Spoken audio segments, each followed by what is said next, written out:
Hello, listeners. Welcome to Plano's Political Pitbull Podcast. This is Esther. And this is Ruth. And today we are going to focus on all Plano issues. But first, our sponsor today is Southwest Pain Management. Southwest Pain Management takes care of most chronic pain without pain pills. Their goal is to get you back to doing the things you love.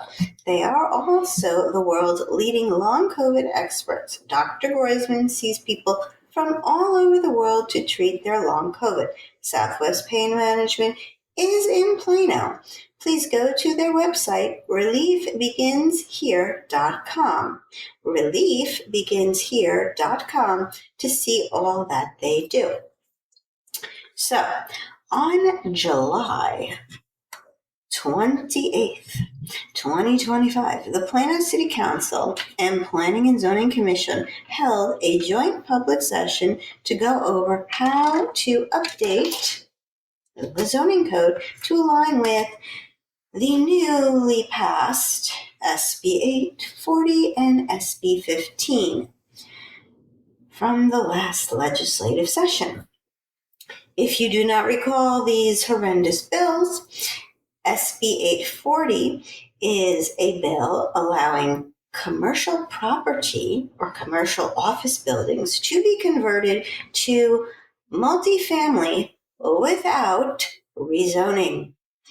And SB 15 is the new rule that says that towns cannot zone any single family lots more than a certain amount. And I believe it was 1,500 square foot lot. So some things that the city can add to their code for SB 15 is to create specific standards for small single-family lots, some open space requirements they're going to do. They're going to require alleyways for these little houses. Now, for SB 840, the height limit that they're going to allow is, or can allow, is 45 feet. Apparently that's the tallest building I guess we have. So 45 feet. They want to prohibit balconies on units that face the highways because if you look at the map, and I'll put the map up, on what exactly is going to be affected by these two horrendous new laws, it's mostly everything that's close to a highway. The Legacy West area, Dallas North Tollway, 121, 75.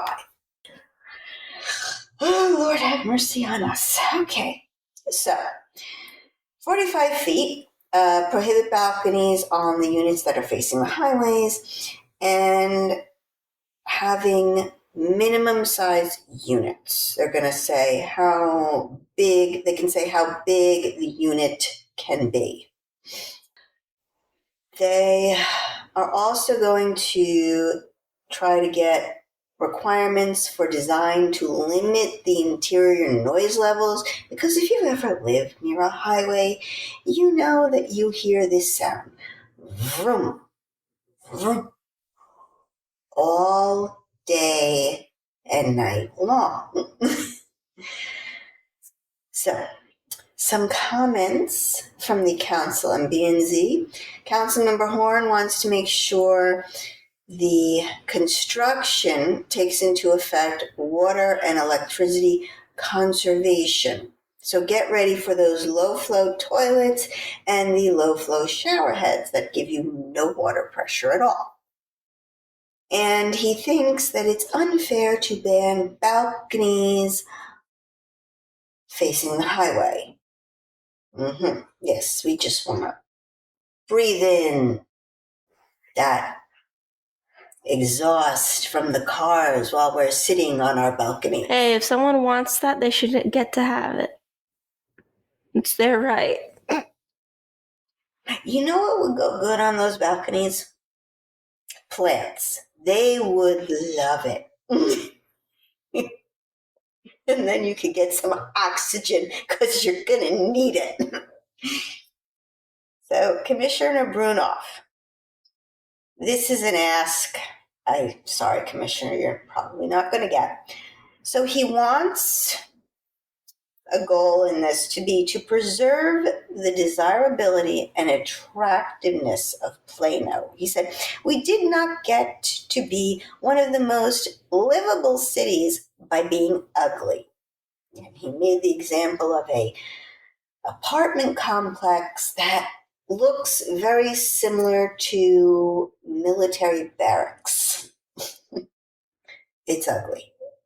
Okay. There's a few ugly apartment buildings. There's one, I think the developer couldn't pick a color, and so he just picked every color and it looks like Christmas lights. Ugly. Unless, of course, it's Christmas time. Then it fits right in. So I don't think he's going to get that because by state law, the towns cannot require a developer to make it pretty. So yes, your neighbor, if you don't live in an HOA, your neighbor can have the pink and purple polka dotted house. Hey, it's unique. It's you could say that again. So yeah, they can't do anything about the aesthetically pleasing nature of the design. Sorry, Commissioner Brunoff. I hear you though, and I'm with you, but the state of Texas disagrees. All right. Creative expression. Yes, I have a right for my home or building to be ugly. Hey, to them it's not ugly. I guess not. You do remember that there was a podcaster who said how just boring our buildings are getting. So boring. Yeah, And then you look at like some other countries' cities, and like there's so many colors everywhere. I was and it's like like design. Oh yes, also you have the designs. Design. Yes, that too. And go to Italy, Florence. Oh, gorgeous. Rome, beautiful. The Vatican. Oh, Vatican, gorgeous. And yes, I know I'm a Jew. I've been to the Vatican. I saw it. Okay. But because it's beautiful. This was many, many years ago when I was still back in college. I can even pick buildings from our little, country here. The Chrysler Building, Art Deco design, beautiful, stunning. Empire State Building. There's plenty of buildings we have right here where the architecture is beautiful and unique. We are just That's getting because they were boring. built by artisans. The buildings we have are built by people without a creative bone in their body. At least that's what it feels like. I guess if you want beauty, you have to go somewhere else. So, at the regular city council meeting, the council went over the HUD grant approvals. Now, we talked about this in our last episode. One recipient got a lot of attention. Texas Muslim Women's Foundation had some troubling allegations, a lot against them in social media. I can still find absolutely zero proof of anything the poster actually said. Since then, I have found out a little bit more about the process of how this all works for these HUD money. So this is money will go for reimbursements to the charities that have already spent their money.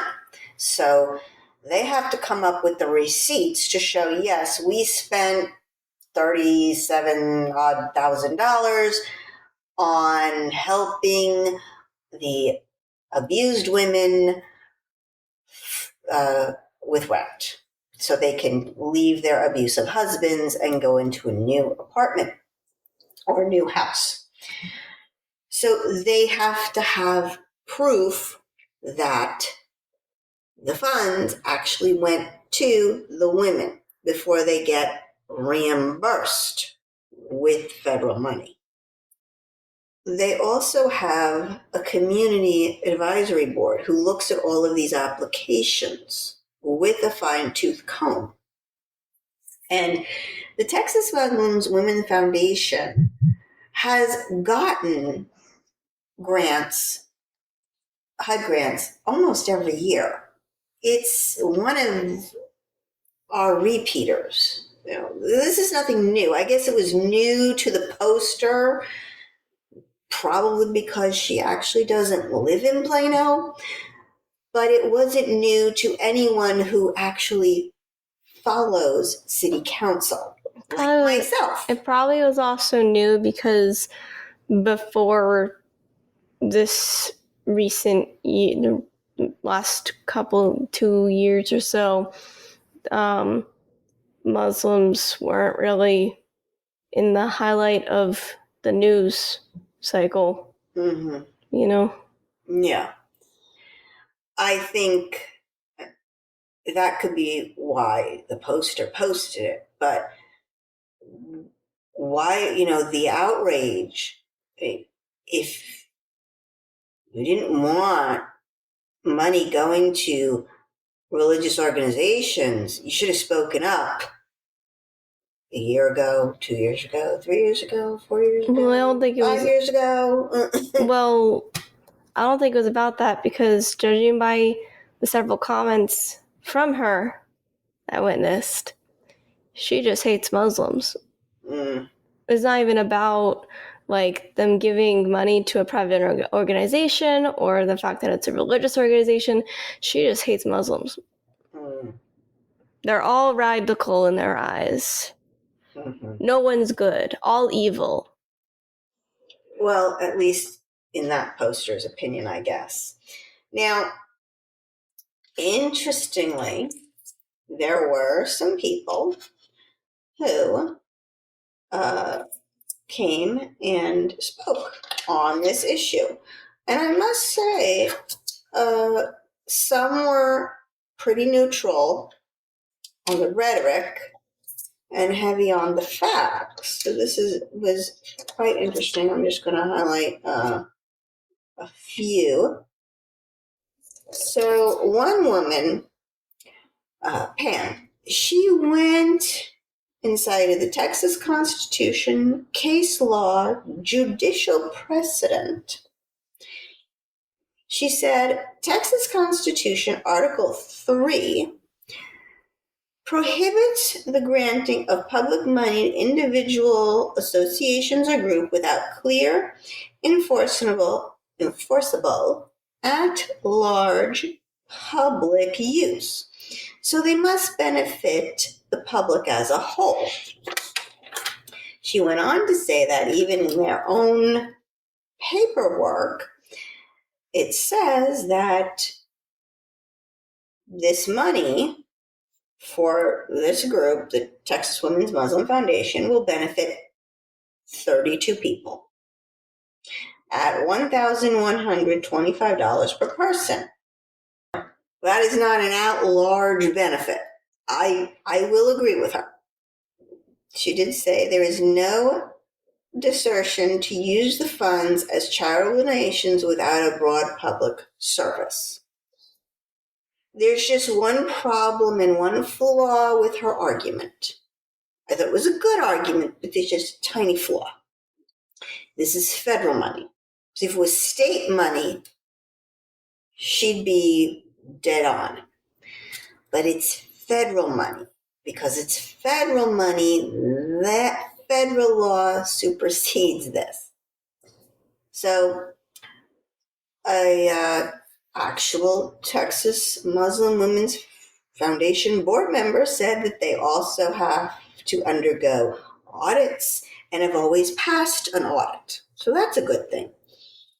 Another resident recommends giving the funds to a secular, non-religious group that helps abused women so that the city remains neutral. One could argue that that's a good idea, because the next woman said the government should not be giving money to any religious organizations. Also, one could argue that too. I mean, Catholic Charities was on the list as well. The only thing I have to ask is, why is this a problem now? If they've been doing this for years, giving to these religious organizations for years, including this Muslim one, why is it all of a sudden a problem now? Here's my guess. Nobody knew about it because I feel like I am the lone person out there watching the city council and actually looking at these things. My guess is, again, it's a guess, is the people who would care about this weren't watching and didn't know this was happening. If I go out on the street right now and I ask a person, did you know that the Plano City Council gives money to Catholic charities? They'd probably go, no. And perhaps if I asked a gay person, are you in favor of Plano giving your tax dollars to a Catholic charity? He'd probably, or she'd probably say, yeah, no, I don't like that. They shouldn't do that. But nobody knew up until this poster got all this attention and posted it on social media. This is why you have to watch your city council meetings, folks. This is why local government is so important and why I started the podcast and why Plano's Political Pitbull blog came into being. Because there was a hole missing. Because the press doesn't cover this. The Dallas Morning News doesn't cover any of this stuff. I have to slightly disagree. I think there is a point to your point. It's probably partially correct, but I think there's also more going on. And I think it's because of the pro-Palestine crowd and, like, you know, people being pretty antagonistic towards Muslims, particularly radical, understandly.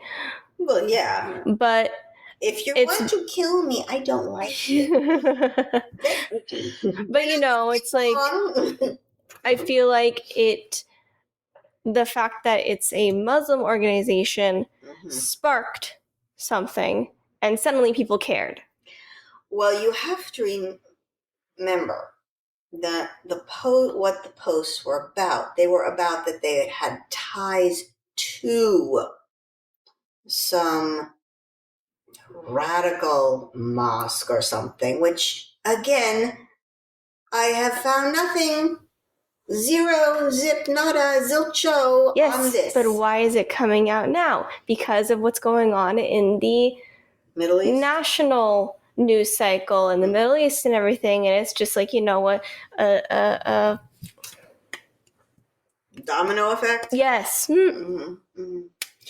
Yes, that could be it. I mean, one could argue, would these same people be upset if it was a Catholic organization at the Catholic charity getting HUD funds, which they do get also every single year? I personally don't think it would spark as much outrage.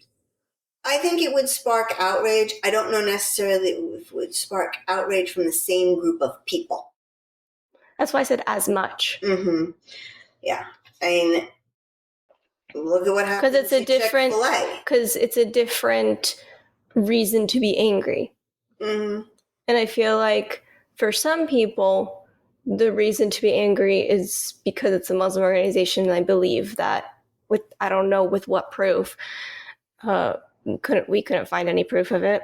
Not at all. With the belief that they're tied to a radical mosque. Zero. Nothing. Something. Anything. Nothing was out there. And I dug. Wasted a whole day on this. So, faith-based charities do good work. But I have a tendency to agree that I don't think religious organizations should be getting government dollars. Actually, I'm going to be even more harsh and say I don't think that any nonprofit should be getting money. I think the idea of a charity is to have this organization give money from its donors, people who know the organization, people who care about the organization, who want to help and do good work, volunteer, they give the money. Also, the red tape these charities have to go through to get this money, is it worth it? I guess it must be. Maybe they've done the math. I hope they've done the math. But there's always strings attached. There's always hoops you got to jump through. Why do you want to do that? If you're a charity, why do you want to have to deal with government who is going to require so much more of you? The amount of money is worth it. I hope it is for their sake, or else they're just wasting time. And time is money. Everyone got their money, or got our money, I should say, and passed 8-0. So didn't. Sorry, guys, didn't stop anything. Next, the city council went over a study on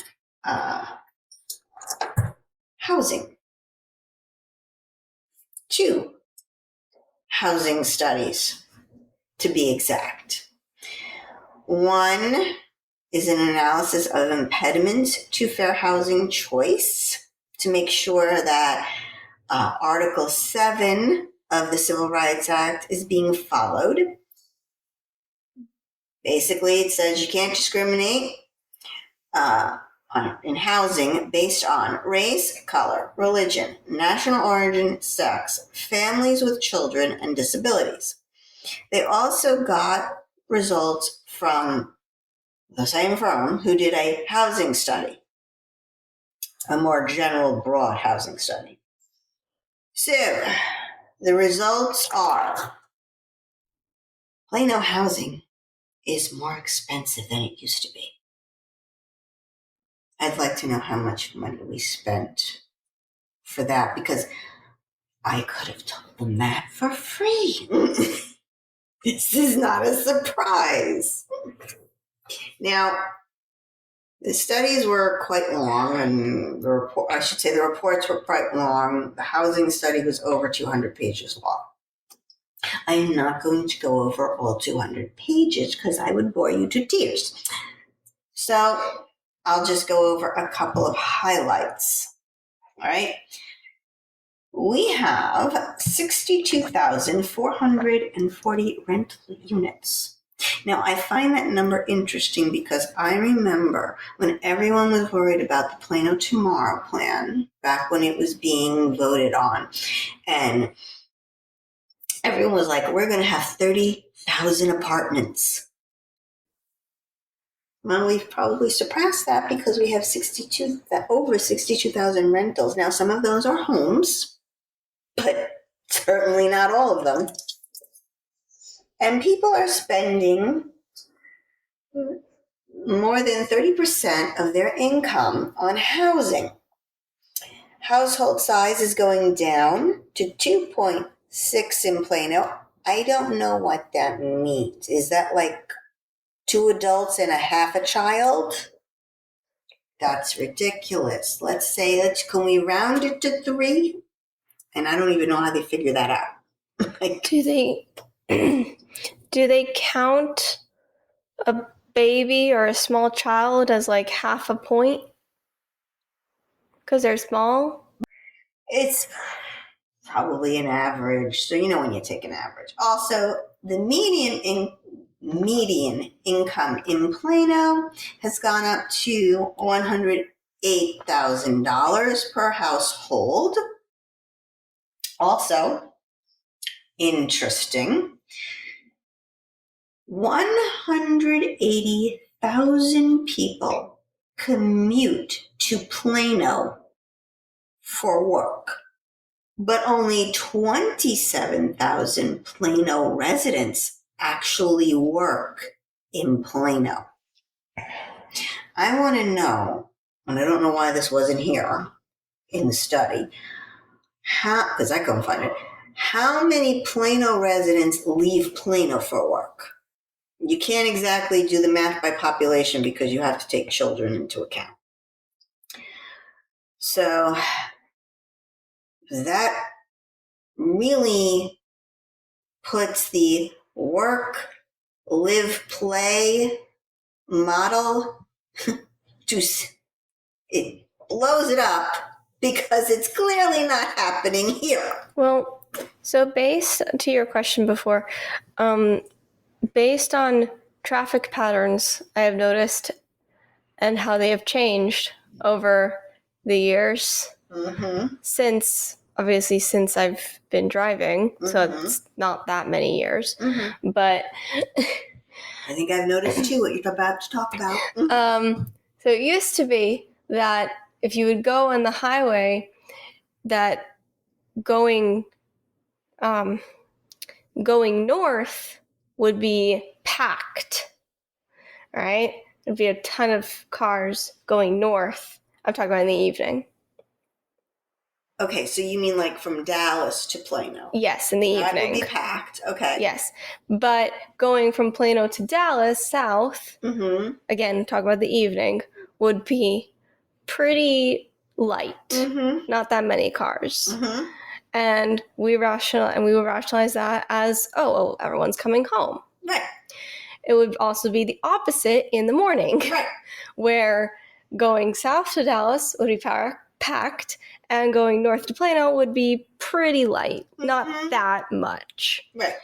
Well, as the years have gone on, it's slowly evened out. So no matter what time you go, no matter if you're going north or south, no matter what time it is, it's packed.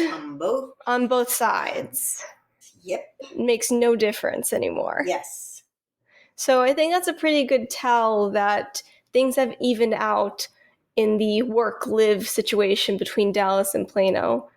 I don't know if they took that into consideration when they were okaying all of these headquarters. Well, when you create to come here. Well, it's kind of common sense because when you create more jobs in a city, you're going to also have commuters. Well, the selling point was, your employees can work in Plano and they can live in Plano. Who's going to move when they can literally just drive, 15 minutes?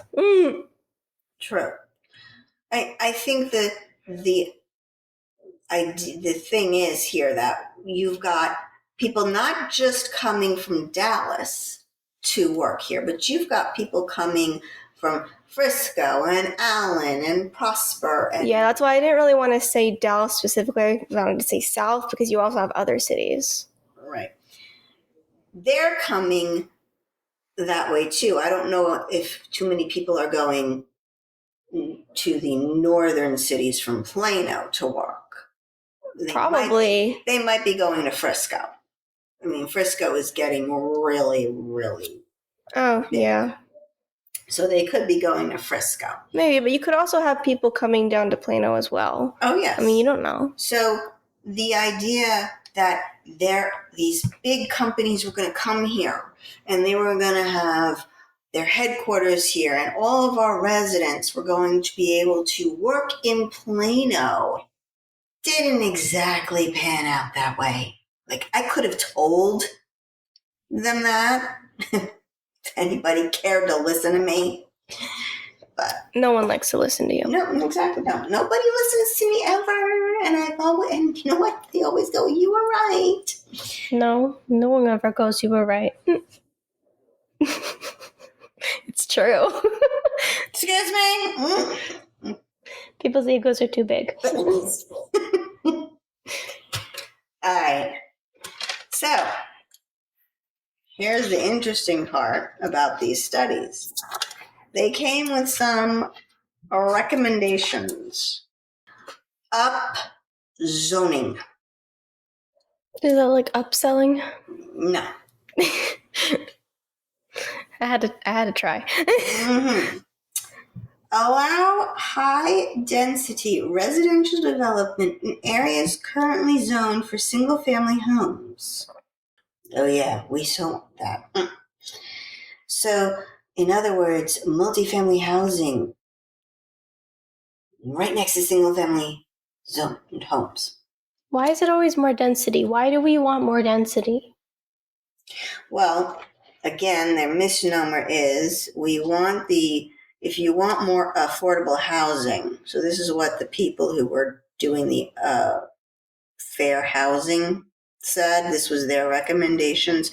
They said that more density will bring more supply. Therefore, you will lower the price.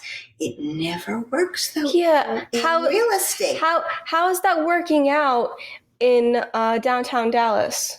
It's not. It never does, because even a group whose job it is to study these things doesn't know the 3 L's in real estate. Location, location, location.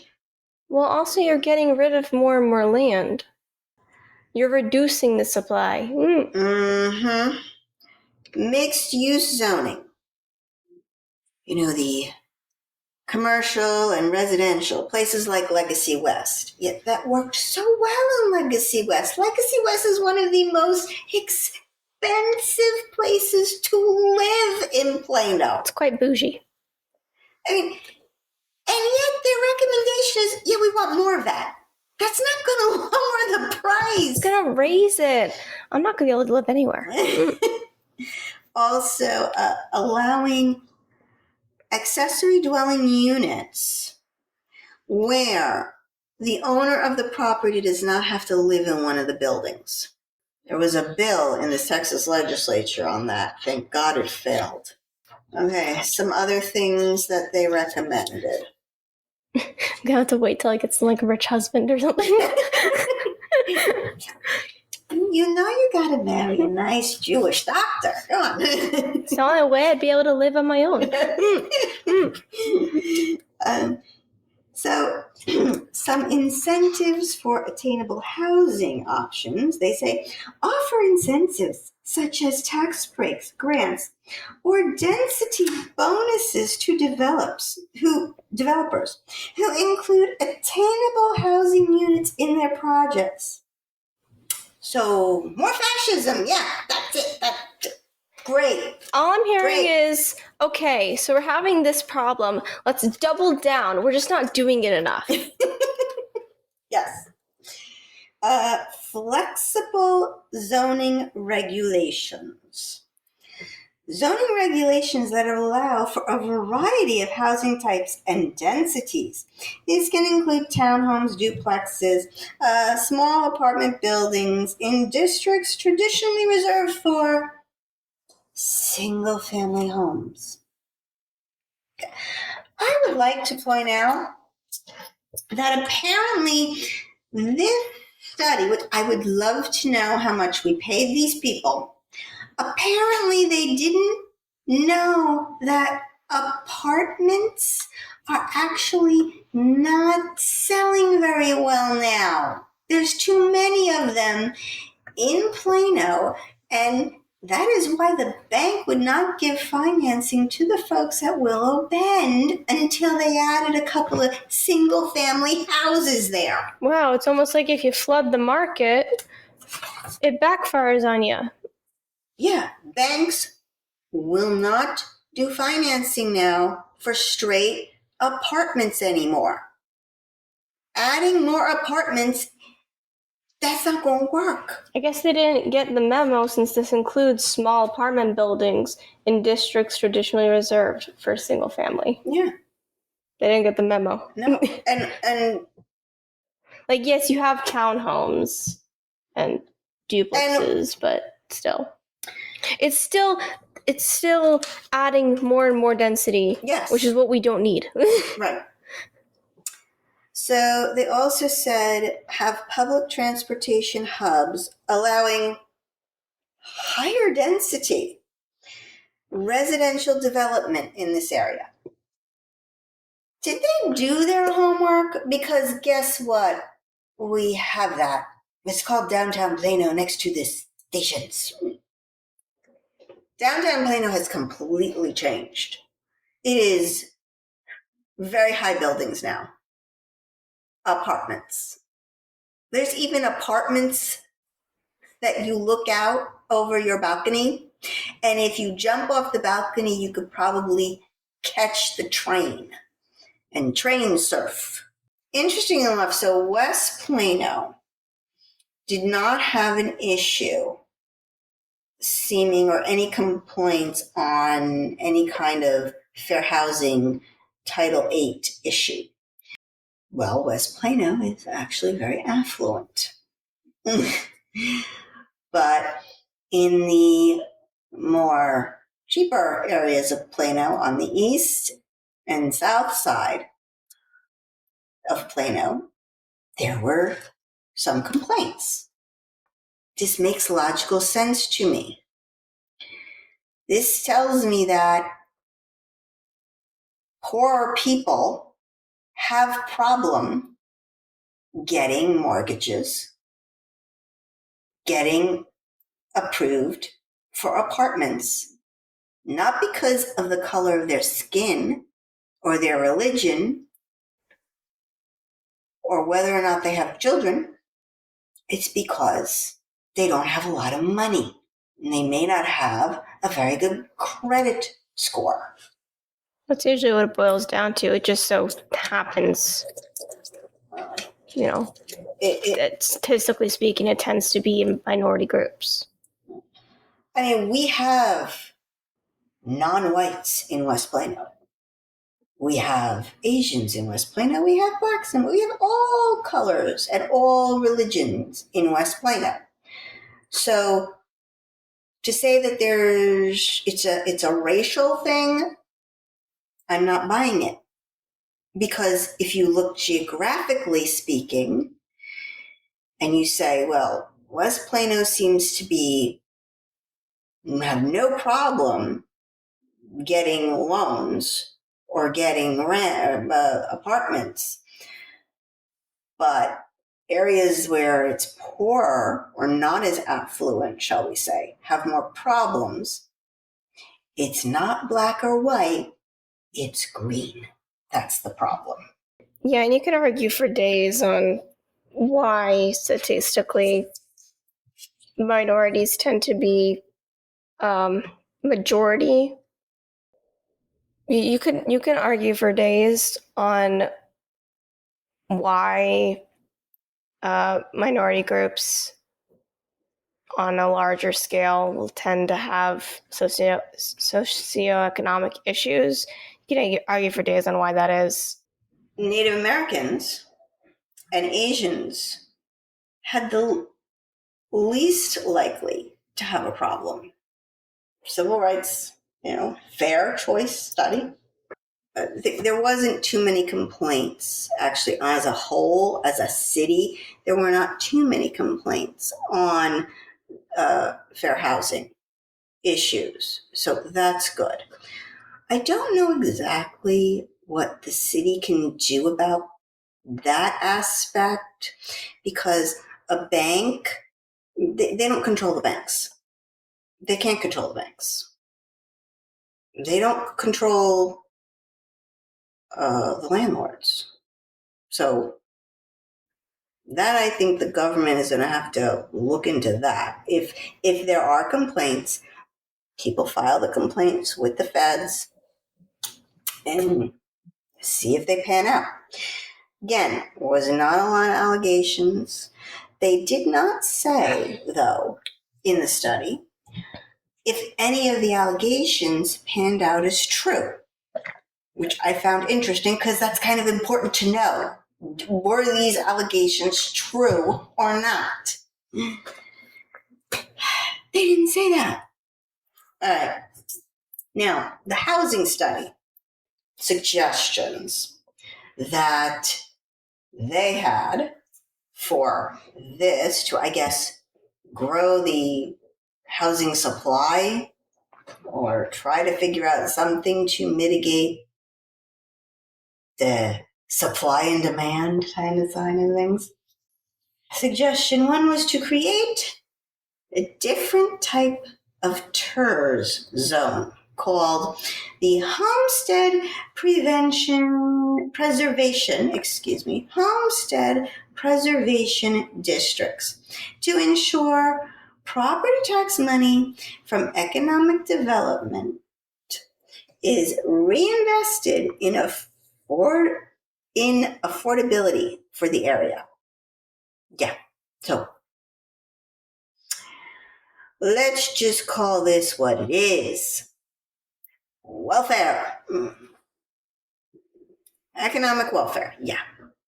Great. Oh, but that's a nasty term. We gotta dress it up. Sorry. What would you? Well, economic fascism? I could call it a few. It was a joke on the fact that they have this long freaking name. Oh, sorry. Okay. Diversify housing types like duplexes and condos. Reconfigure zoning along the highways. Oh, yay! Create specific zoning overlay districts along Preston Road, 121, 75, Dallas North Tollway, downtown. In other words, more density, folks. And here's a new one. Increase density at 4 corner locations by allowing mixed use. So, Preston Road and Park. Yeah, they're saying mixed use development right there. Let's put a Legacy West there. Wouldn't that be fun? No. Inventory of public land for potential development. In other words, create a list of all the public land we have that's owned by the city. And then, if the city so graciously wants to sell the land to a nice developer. You know, the funny thing is, what the funny thing is? Every time they build new developments, they're always so expensive that only super rich people could buy them or rent them. Yeah. This was odd. Property regulation for rentals. Increase the code enforcement. So they want more regulation on rentals and increasing the code enforcement specifically for single-family rentals. They said this prevents things from going unfixed and deteriorating. You just made the rent more expensive by doing that. It's like, wow, trying to help with high prices by creating buildings with high prices. And more regulations, which make our high prices. Great. Perfect solution. We've made the problem worse. Now, safety codes need to be followed. So if there's a safety violation, something breaks and it's a safety hazard, yes, of course the landlord needs to fix it. I'm still harping on the density thing. Yeah. So the other thing they had that was quite weird They said set up a task force. A task force, yes. And the task force should provide feedback and advice on the design of inclusionary zoning ordinance for action by the mayor and council, review of the zoning, and recommend changes. We call that planning and zoning board. That is. Are they recreating the wheel? Yeah. Create a detailed mission statement and plan for a Plano Housing Trust. And consider further measures to create local resources for affordable housing for action by the city council. The housing trust should work in tandem with the city government. I doubt any of us is going to create affordable housing. Not a one. Work collaboratively to help create a Plano land trust to function as a partner for developers in ensuring long-term affordability. By holding ground leases for the land that affordable housing is built on through other mechanisms. The Plano Land Trust should be a freestanding nonprofit entity, not part of the city government, but they should work with the city government. Review and advise the planning department in a scan of sites to produce appropriate sites for future mixed income housing developments. Oh my gosh, help us all. Goodbye, Plano. When I am able to move out, I will be leaving. No. Because I could never afford to live here. Ever. And it's only going to get worse. Yes. Bonds? Goodbye forever. Okay. I have to make light or I will cry. Bonds for the development of affordable housing. They want us to take out bonds for housing. Hello, communism. How are you? What the heck? I'm going to say something that's not going to be very popular. I don't believe that every single solitary individual has a right to live in Plano. Okay? I mean, let us take Highland Park. Okay? When I moved to Texas many years ago, my husband's work was actually in Highland Park at the time. So, of course, where do you think we started looking for houses? That's right. If you guessed Highland Park, you win a prize. Not really. But guess what we found? Okay, $400,000, right? You can't get a shack in Highland Park for that. A rundown garage goes for more. All right? Did we go to the Highland Park City Council? And cry. And say, you don't have any affordable housing for us here? No. We looked elsewhere. They probably would have laughed you off the stage anyway. Exactly. They went, I'm sorry, ma'am. Try Dallas. No. So we went further north and further north until we found Plano. And we found the house we're in now. So and still live ever since. We didn't say we have a right to live in Highland Park because it would only be 5 minutes for my husband to drive to work. No, we didn't do that. We've never done that. You have to earn your way up.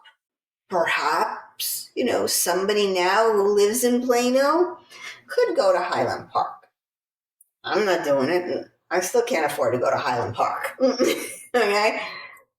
And I'm not saying to Highland Park, you should have more affordable housing so I can move here.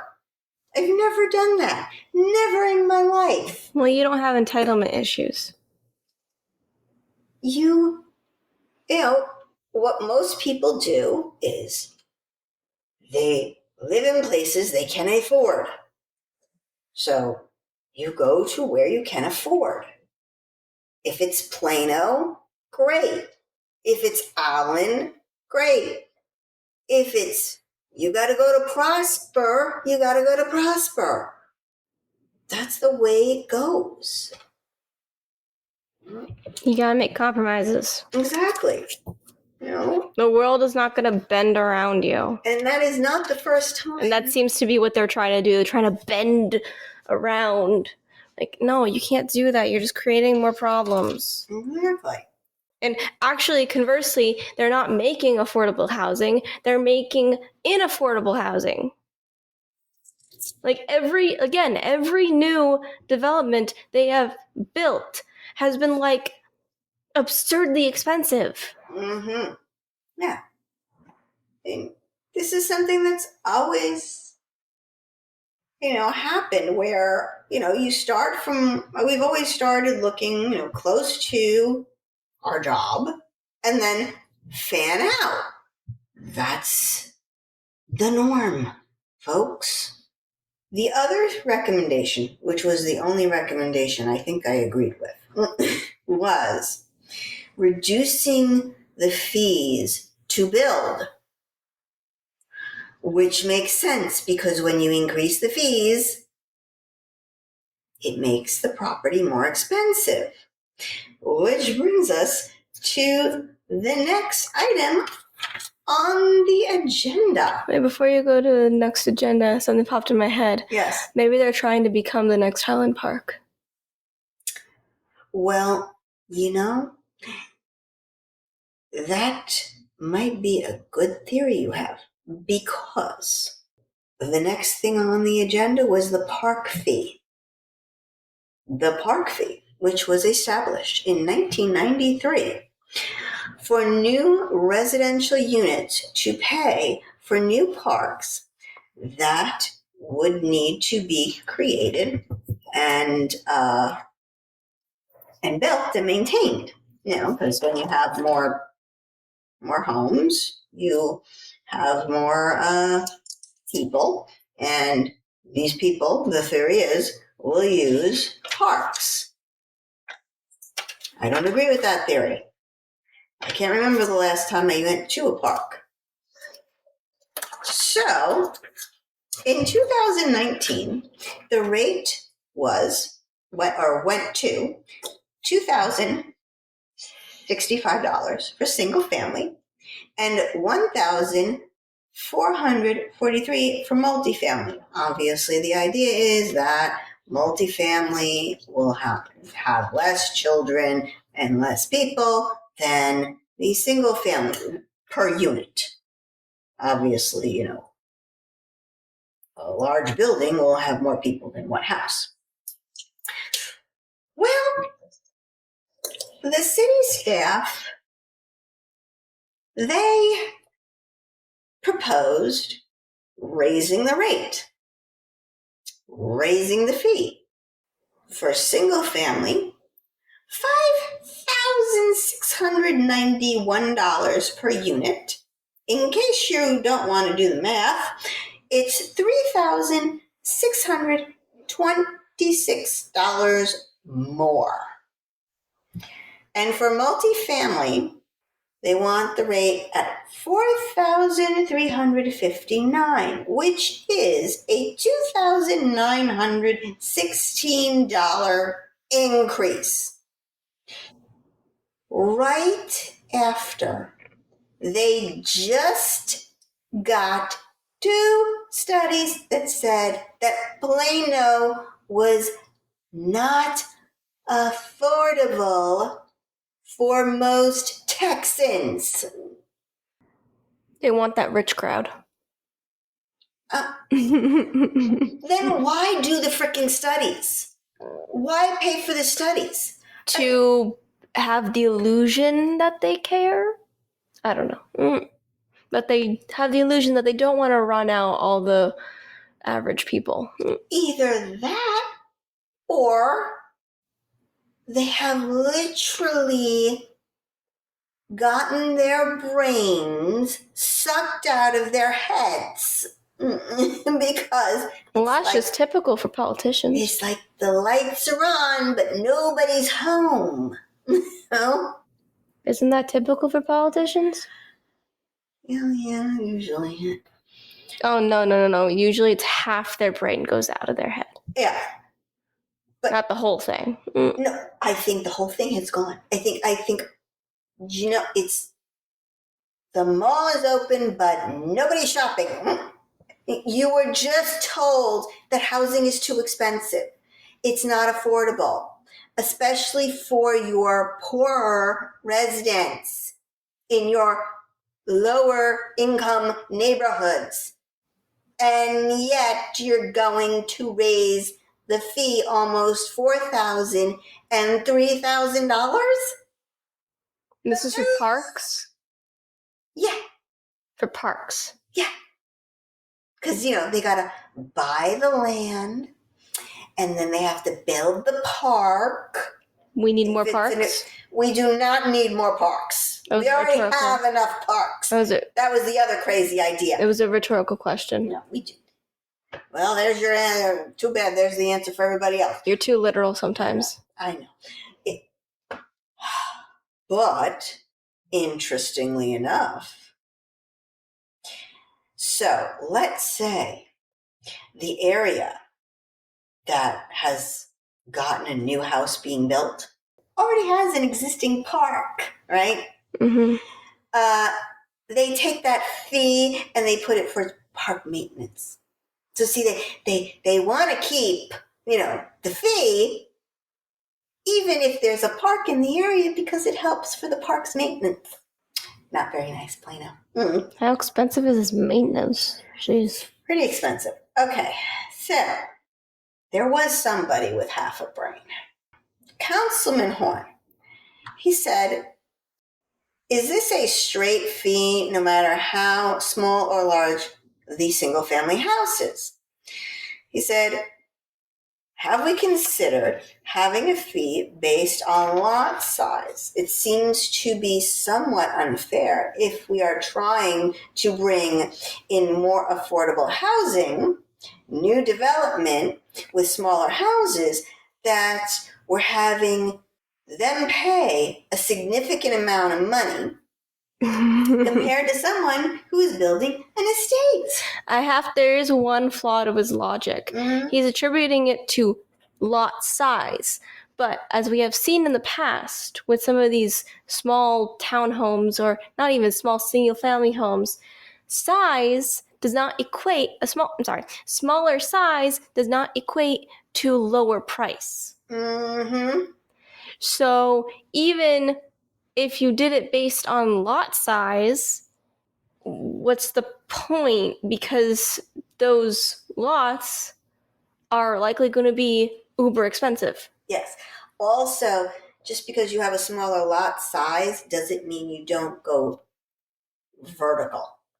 So we see a lot of homes with 3 floors, so no basement, but 3 floors. Mm-hmm. And so instead of going out, they're going up.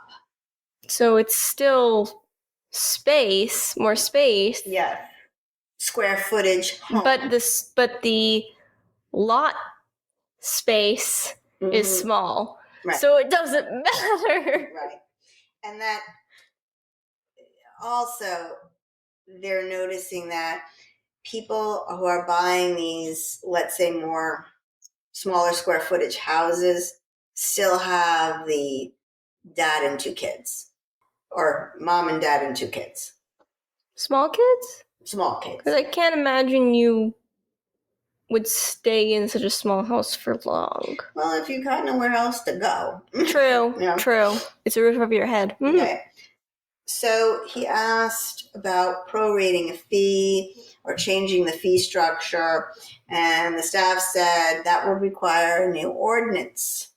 How the fee is calculated and come up with and basically they look at what it would cost to buy a piece of land and build a park today and divide it by the number of new units that would be built and how many people would live there. So Vidal asked, are we able to run the numbers by square foot of the lot? We've already realized that doesn't work. I'd say maybe square foot of the home, or maybe how many bedrooms it has. That's one way to do it. Like if you've got 5 bedrooms, obviously you're going to have a larger family than if you have 2 bedrooms. Of course, this all assumes that they're going to use a park. I can tell you right now, my mother is in her 70s. She hates the outdoors. Well, also here the weather is, yeah. It ranges from okay to terrible. Yeah. All right. She's not using a park. If she decides she wants to go and build a little senior cottage. She's also not that active. That's my point. My point is, you don't know the person who's going to move in is going to use the park. Okay? You're making them pay for something that they may or may not use. Well, they're willing to take that bet. So, Chu said the reason why it keeps going up is because everything else is going up. And we need to maintain what we have. What does that mean? Well, we also use the money to maintain the parks. So that's what she's saying. Oh, I wasn't sure what she meant by the maintain what we have. Yeah. Mm-hmm. Okay, yeah. I get it. I do not get this. Maybe you're right. Maybe maybe they want to be the next Highland Park. Either that or they're just dumb. And they don't realize what they're doing is having the opposite effect. But a part of me doesn't want to think part of me doesn't want to believe they're that dumb. So I want to assume that maybe this is just their hidden agenda and they actually do want these bougie houses. One of my friends thought, well, maybe this is a preemptive strike against SB 840, because if they convert the park fee, or if they build anything, the park fee gets tacked on. Well, if it's going to cost you, what did I say? Another $4,000, almost $3,000 per unit. That's a good incentive not to change that commercial building to apartments. But see, I would be fine if that's the motive of this. I'm totally fine with that.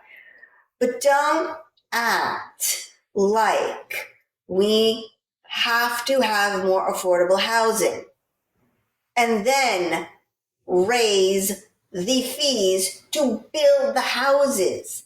You just increased the price of the house $3,000 to $4,000. Be consistent. Act like you have a brain in your head. Don't be hypocritical. Don't be hypocritical. And another one, don't be hypocrites. Either you want Plano to be expensive and for a certain economic class of people, or you don't. If you want it to be for higher income people, then yeah, tack on the fees, increase the cost of building a home here. But be transparent about it. Don't, be transparent about it. Don't act like you want one thing and then do something different. Exactly. They spent money on having 2 studies on how they can get affordable housing and make sure that they get different socioeconomic backgrounds here. And then they go and they institute a fee or a policy that does the exact opposite of that. Makes zero sense. Guess the vote on this. Go ahead, guess. 8-0? Ding, ding, ding, ding, ding. 8-0. It wasn't that hard. Horn, who brought up the fact that this is unfair to people who want smaller homes, voted for it.